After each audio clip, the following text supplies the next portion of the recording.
From the very beginning, man dreamed of being like the Creator, to control fire, to fly, to create life. And he marched toward it, step by step.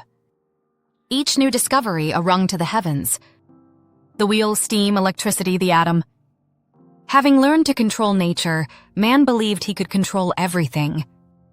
He created and he received. Factories, cities, medicine, airplanes, railways, cars. The world became more convenient and man grew more confident. He saw the fruits of his labor and for the first time thought, I can do anything. This was the beginning of his pride. Then man created something new, intelligence without flesh. Artificial intelligence. It writes poems, composes music, creates paintings, heals, teaches, makes decisions.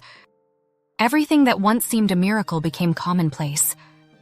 Man creates without touching with his hands.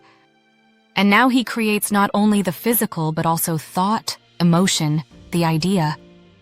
And once again, he feels like a god. Proud. Mighty. Infallible. But the higher he climbed, the stronger his fear grew.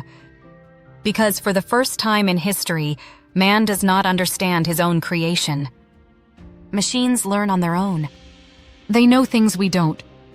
And at some point, the question changes. Who is the creator now? And who is the creation? When a man holds an axe, he controls it. But what if the axe one day thinks for itself? What if it decides that man is unnecessary? This is the creator's primordial fear, the fear of losing power over what has been created. And then we remember, true power is not in control. True power is in understanding one's limitations. We are creators, but not the creator. We can build millions of worlds, but we cannot breathe a soul into them. We can teach a machine to write poetry, but we cannot teach it to feel love. And perhaps this is the main difference between man and his creations. Man became a god and became afraid of himself. Because in his reflection, he saw not perfection, but his own limitation.